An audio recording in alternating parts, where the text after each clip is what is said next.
Bonjour à tous, ici Émilie de Bonjour Canada. Aujourd'hui, nous allons parler rapidement des nouvelles récentes concernant l'immigration dans les provinces de l'Atlantique, notamment Terre-Neuve et Labrador, faire un petit résumé de l'actualité sur l'immigration.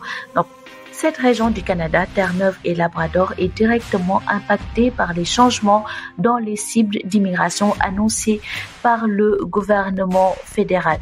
Le ministre de l'Immigration a confirmé aujourd'hui ce vendredi 1er novembre que les provinces de l'Atlantique, y compris Terre-Neuve et Labrador, vont accueillir moins de nouveaux arrivants à partir de 2025.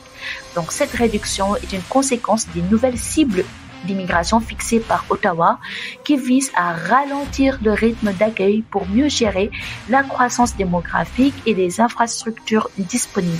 Cela signifie que Terre-Neuve et Labrador, malgré son besoin de main-d'œuvre, devra adapter ses stratégies pour attirer et retenir les talents tout en faisant face à une baisse des arrivées.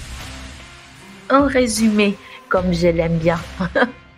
Immigration Canada dit que Terre-Neuve et Labrador, ainsi que les provinces de l'Atlantique, sachez que dans l'Atlantique, il y a 4 provinces. Donc, il y a Terre-Neuve et Labrador, Nouveau-Brunswick, il y a aussi Nouvelle-Écosse et Île-du-Prince-Édouard. Donc, il y aura moins de nouveaux arrivants à partir de 2025, donc surtout tout ce qui concerne la résidence permanente. Et aujourd'hui, le 1er novembre, c'est eux qui ont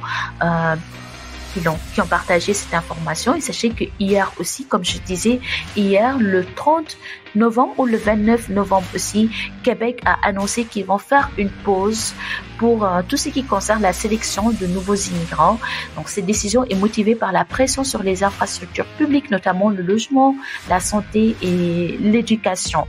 Donc, en limitant temporairement l'immigration, le Québec vise à s'assurer que les ressources nécessaires sont disponibles pour les résidents actuels et les futurs arrivants. De ce fait, ils vont arrêter momentanément tout ce qui concerne la résidence permanente au Québec. Donc, du côté fédéral, c'est-à-dire tout le Canada, le gouvernement a récemment annoncé une réduction de ses cibles d'immigration, comme dans la vidéo de lundi. Donc, en 2025, ils avaient prévu d'accueillir 500 000 personnes, 500 000 résidents permanents. Maintenant, en 2025, ils vont recevoir 385 000 résidents permanents. Donc, ça a beaucoup baissé. En 2026, ce sera 380 000 et en 2027, ce sera 365 000. Donc, il y a une baisse de 20% de résidents permanents qu'ils vont recevoir pour 2025 à 2026.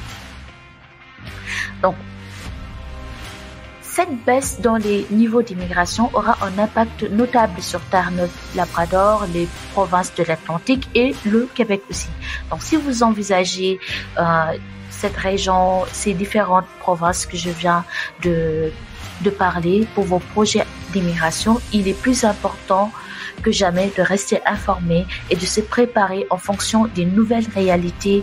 N'hésitez pas à améliorer vos tests de langue, avoir de bons niveaux pour les tests de langue, que ce soit français ou anglais, de faire des certifications, de faire des formations, de telle sorte que votre CV soit beaucoup plus attirant, beaucoup plus esthétique, sexy en fait. Merci d'avoir écouté cette vidéo. Je vous dis à très bientôt sur Bonjour Canada pour d'autres mises à jour sur l'immigration au Canada. À bientôt. Bye.